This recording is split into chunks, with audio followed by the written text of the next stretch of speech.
नमस्कार दोस्तों। देखो मित्रों, आज हमारी जो सीरीज है प्राचीन भारत इतिहास की, उसको आगे बढ़ाते हुए जो उत्तर वैदिक युग और वैदिक युग से संबंधित जो क्वेश्चन हैं वो चल रहे हैं। अब देखते हैं 141 नंबर क्वेश्चन क्या है।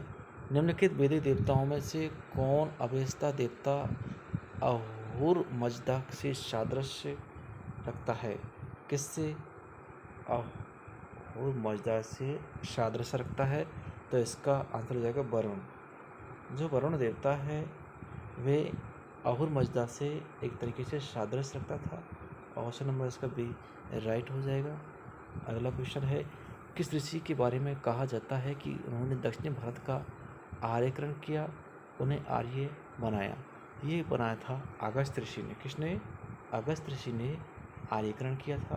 ऑप्शन नंबर इसका भी राइट हो जाएगा। अगला क्वेश्चन देखते हैं, उत्तर वैदिक युग में उत्तरी बिहार के आर्यकरण का श्रेय किसे जाता है? यह तब विधेय माधव को जाता है। ऑप्शन नंबर ए इसका राइट हो जाएगा, विधेय माधव को जाता है। अगला, उत्तर वैदिक काल में निम्नलिखित में से कौन सा अधिकार करों का संग्राहक होता था? कौन सा अधिकारी था जो करों का संग्राहक होता था? उसको होता था भागदुग्ध। ऑप्शन नंबर इसका बी राइट हो जाएगा। जो भागदुग्ध अधिकारी होता था वे करों को एकत्रित करने का कार्य करता था। कौन? भागदुग्ध। भागदुग्ध ये क्या करता था? करों को कलेक्ट करने का कार्य करता था। अगला क्वेश्चन देखते हैं, निम्नलिखित प्राचीन जनजातियों पर विचार कीजिएगा। अब इनको देखना है कि ये कौन कौन सी थी। अंग, गंधारी, ब्राह्त, अंग, गंधारी, ब्राह्त, उपयुक्त में से कौन सी जनजातीय वैदिक काल में अस्तित्व में थी? तो कहने का मतलब यह ये अंग भी था, गंधारी भी थी और भारतीय, तीनों ही सही थी। तो अब समझ कर डी राइट हो जाएगा। अगला क्वेश्चन देखते हैं, उत्तर वैदिक काल में निम्नलिखित में से किनको आर्य संस्कृति का धुर समझा जाता था? आर्य संस्कृति थी, उस आर्य संस्कृति का धुर किन्हें समझा जाता था? तो ये था ऑप्शन नंबर सी हो जाएगा, कुरु और पांचाल को आर्य संस्कृति का धुर समझा जाता था। अगला क्वेश्चन देखिएगा, उत्तर वैदिक काल को किस काल सीमा के अंतर्गत रखा जाता है? तो उत्तर वैदिक काल को 1000 से 600 ईसा पूर्व के काल में रखा जाता है। ऑप्शन नंबर इसका सी राइट हो जाएगा। अगला क्वेश्चन देखते हैं, किस काल में अछूत की अवधारणा स्पष्ट रूप से उद्गत हुई है? अछूत और छुआछूत की जो धारणा है वह उत्तर वैदिक काल से, ऑप्शन नंबर इसका बी राइट हो जाएगा, उत्तर वैदिक काल से ये उद्गत हुई है। अगला क्वेश्चन देखते हैं, निम्नलिखित में से कौन सा एक पदाधिकारी उत्तर वैदिक काल में रत्नियों की सूची में सम्मिलित नहीं था? तो रत्नियों की सूची के अंतर्गत ग्रामीण शामिल था, महिषी सूत, जबकि स्थपति इस सूची में शामिल नहीं था। नंबर सी इसका राइट हो जाएगा। अगला क्वेश्चन देखते हैं, युग क्या था? युग की बात करते हैं। युग एक याज्ञिक स्तंभ था। ये प्रश्न आरपीएससी में कई बार आ चुका है। युग क्या था? युग एक याज्ञिक स्तंभ था। क्या था याज्ञिक स्तंभ? तो ऑप्शन नंबर इसका राइट हो जाएगा। अगला क्वेश्चन देखते हैं, ऋग्वेद में प्रयुक्त सीता शब्द का अर्थ निर्धारित कीजिए। सीता शब्द का अर्थ निर्धारित कीजिए। सीता शब्द का जो अर्थ है ज्योति हुई कोड। क्या है? ज्योति हुई कोड, ये होगा ऑप्शन नंबर सी इसका राइट आंसर हो जाएगा। अगला क्वेश्चन देखते हैं, वैदिक कर्मकांड में होता का संबंध है। होता का संबंध किससे है? होता का संबंध है किस वेद से? यह ऋग्वेद से संबंधित है। ऑप्शन नंबर ए इसका राइट हो जाएगा। किससे संबंधित है? यह ऋग्वेद से संबंधित है। होता क्या है? होता ऋग्वेद में देवों का आह्वान करने वाला, आह्वान मीन्स बुलाने वाला होता का होता है। ऋग्वेद के अंतर्गत जो देवता हैं उन देवताओं का आह्वान करने वाला अधिकारी होता था, उसको कहते हैं होता। अगला क्वेश्चन देखिएगा। अधर्व्यू का अर्थ था, अधर्व्यू का अर्थ है यज्ञ करने वाला पुरोहित, यज्ञ करने वाला पुरोहित, ऑप्शन इसका बी हो जाएगा राइट। यज्ञ करने वाले पुरोहित को अधर्व्यू कहा जाता था। आर्य शब्द का शाब्दिक अर्थ क्या है? आर्य शब्द का जो शाब्दिक अर्थ है श्रेष्ठ। ऑप्शन नंबर ए इसका राइट हो जाएगा, श्रेष्ठ होता है। ब्राह्मण क्या है? ब्राह्मण आरण्य के साथ संलग्न व्याख्याएं जो दर्शन संबंधी प्रश्नों से संबंधित है। ऑप्शन नंबर इसका डी राइट हो जाएगा। आरण्य के साथ संलग्न व्याख्या जो दर्शन के संबंधी प्रश्नों के साथ संबंध थी। अगला क्वेश्चन देखते हैं। सूची फर्स्ट को सूची सेकंड के साथ सही सम्मिलित कीजिएगा और सूचियों के नीचे दिए गए कूट का प्रयोग कर सही उत्तर का चयन कीजिएगा। अब यहाँ पर आपको सही उत्तर का चयन करना है। मुनि, मुनि का एक तरीके से पावन पुरुष जो निशब्द रहता है, मुनि का मतलब होता है जो पावन पुरुष है निशब्द रहता है, शांत रहता है। अगला है उद्गात्री। उद्गात्री का मतलब होता है सामवेद का ज्ञाता, सामवेद का ज्ञाता को उद्गात्री बोलते हैं। और जो पुरुष होता है उसको आद्य पुरुष कहते हैं। और जो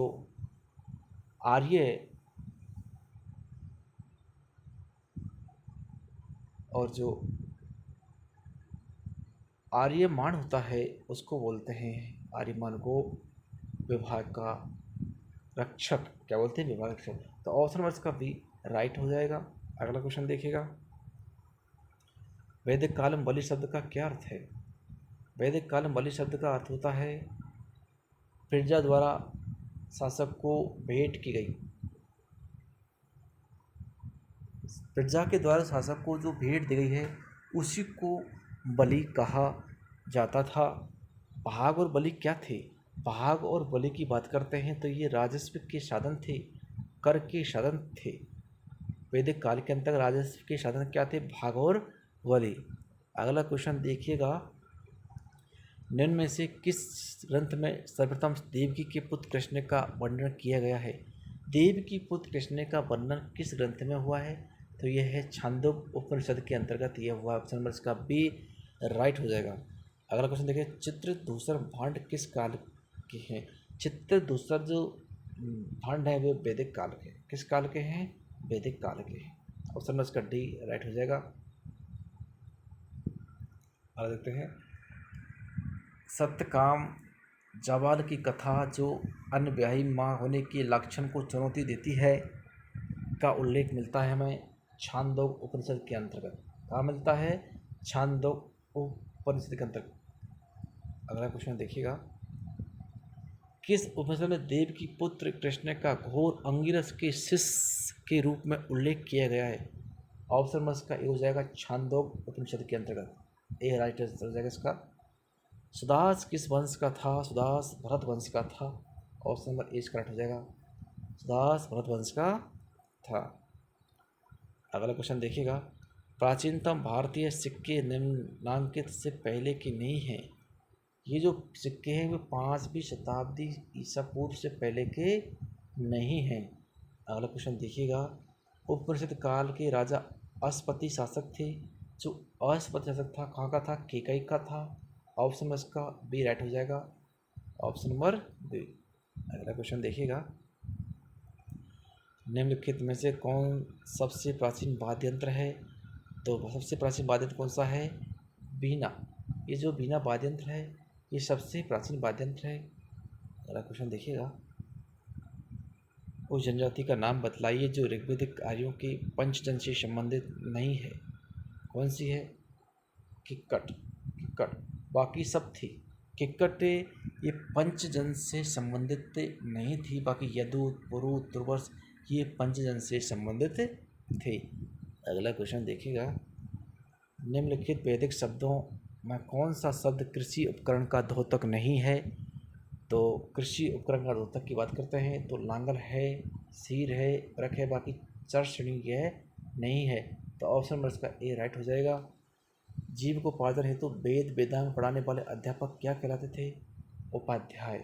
ऑप्शन नंबर सी राइट हो जाएगा इसका, उपाध्याय। अगला क्वेश्चन देखिएगा, गायत्री मंत्र की रचना किसने की थी? जो गायत्री मंत्र की रचना किसने की थी? विश्वामित्र ने। किसने की थी? विश्वामित्र ने गायत्री मंत्र की रचना की थी। ऑप्शन इसका बी राइट हो जाएगा। अगला क्वेश्चन देखिएगा, मूर्ति पूजा का प्रारंभ माना जाता है।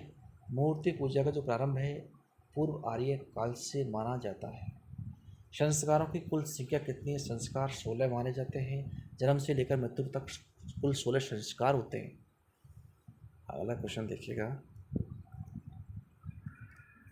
प्राचीन भारतीय समाज के प्रसंग में निम्नलिखित शब्दों में से कौन सा शब्द शेष 3 के वर्ग का नहीं है? तो देखिएगा, अब कुल है, वंश है, गोत्र है, लेकिन कोश का कोई संबंध नहीं है, तो ऑप्शन इसका सी राइट हो जाएगा। और देखते हैं अगला क्वेश्चन दोस्तों, एकलव्य किस गुरु का स्वघोषित शिष्य था? एकलव्य के गुरु का नाम द्रोणाचार्य था। ऑप्शन इसका डी राइट हो जाएगा। अगला क्वेश्चन देखते हैं, सर्ग, प्रतिसर्ग, वंश, मनवंतर और वंशानुचरित संकेत किसके हैं? ये पुराणों के संकेत हैं। किसके संकेत हैं? पुराणों के। ऑप्शन इसका बी राइट हो जाएगा। अगला क्वेश्चन देखते हैं, निम्नलिखित में से कौन सी प्रथा चतुष्टय वैदोत्तर काल में प्रचलित हुई है? कौन सी हुई है? ब्रह्मचार्य, गृहस्थाश्रम, अनपस्थ संन्यासाश्रम। ये जो चतुर्वेदोत्तर काल में प्रचलित हुई है, बाकी ये सब वैदिक युग की घटना है। देखो ये सब, ये वैदिक धर्म अर्थ काम मोक्ष पुरुषार्थ है, ये वैदिक काल से संबंधित है, ये वैदिक काल से संबंधित है, ये उत्तर वैदिक काल से है, बाकी ये सब वैदिक काल से संबंधित है। तो ऑप्शन उसका सी राइट हो जाएगा। अगला देखते हैं, निम्नलिखित में से किसे भारत का प्रथम विधि निर्माता माना जाता है? तो मनु को भारत का प्रथम विधि निर्माता माना जाता है। ऑप्शन में उसका बी राइट हो जाएगा। पुराणों की कुल संख्या कितनी? जो पुराण हैं उनकी संख्या 18 से संख्या है। कितनी है? पुराणों की संख्या 18 है। अगला देखते हैं, चार पुरुषार्थों का सही क्रम कौन सा है? तो चार पुरुषार्थों का धर्म, अर्थ, काम, मोक्ष। ऑप्शन में इसका बी राइट हो जाएगा। धर्म, अर्थ, काम, मोक्ष पुरुषार्थ हैं। अगला, निम्नलिखित में से किसने ऋग्वेद में वर्णित दशराग युद्ध में भाग नहीं लिया था? देखो, दशराग युद्ध हुआ था, उसमें त्रिशु ने भाग लिया था, पक्ष ने लिया था, विषाणु ने, लेकिन गंधारी ने इसके अंदर कोई भाग नहीं लिया था। तो ऑप्शन इसका डी राइट हो जाएगा। अगला, किसको वर्णशंकर समझा जाता था?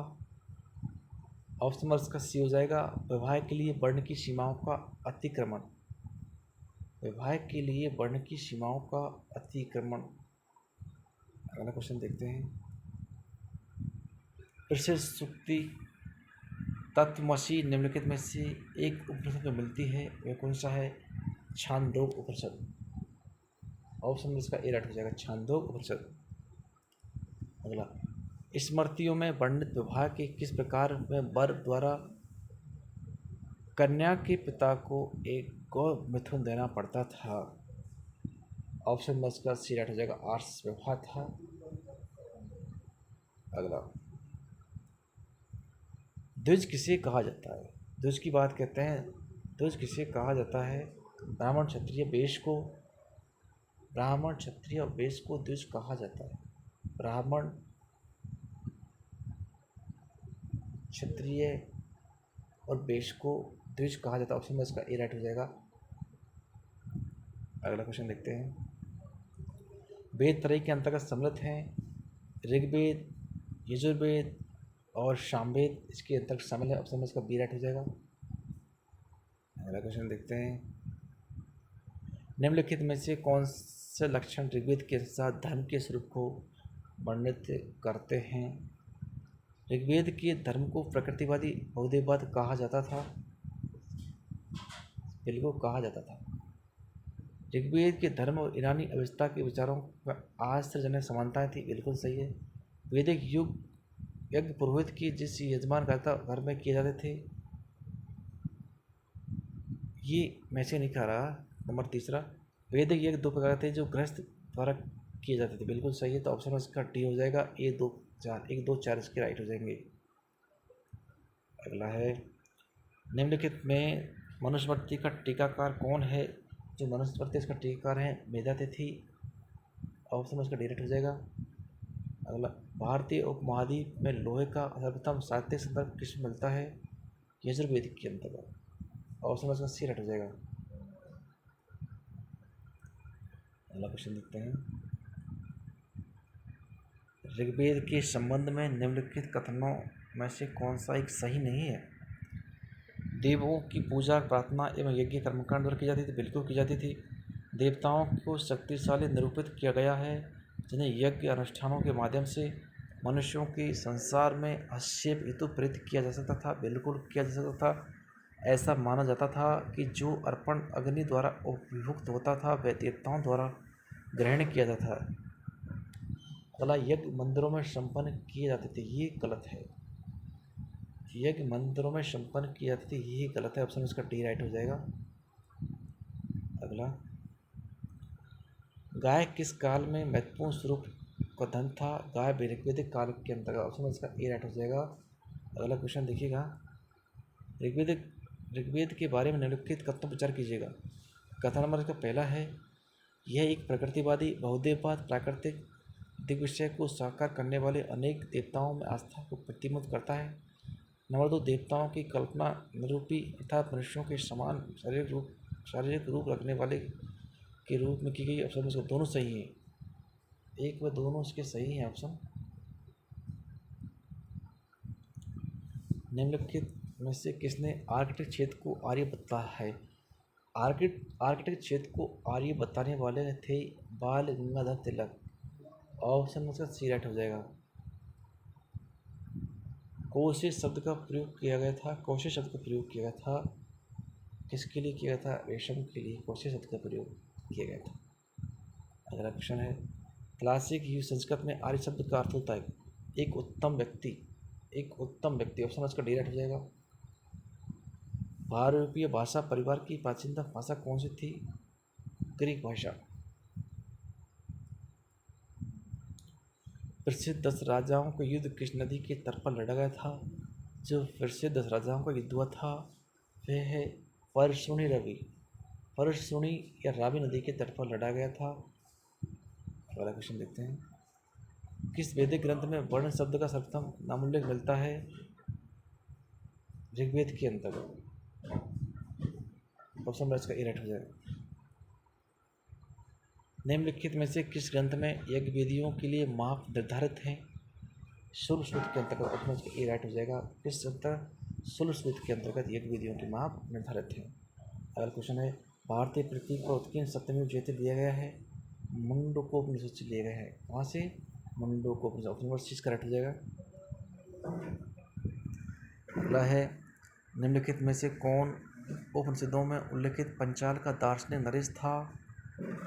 ऑप्शन उसका डी हो जाएगा, ब्राह्मण जावली। कौन था? ब्राह्मण जावली। अगला क्वेश्चन देखते हैं। वैदिक काल में अस्पृश्यता का आधार था व्यवसाय। ऑप्शन इसका बी राइट हो जाएगा। ऋग्वेद एक ही स्रोतों का संकलन है। ऑप्शन नंबर ए राइट हो जाएगा। ऑप्शन इसका ए राइट हो जाएगा। तो दोस्तों आज के वीडियो में इतना ही, और नेक्स्ट वीडियो में इससे आगे क्वेश्चनों के बारे में बात की जाएगी। और यदि आपको ये चैनल अच्छा लगता है तो इसको सब्सक्राइब करें, कमेंट्स करें, शेयर करें अपने दोस्तों के साथ। तब तक के लिए जय हिंद, जय भारत दोस्तों।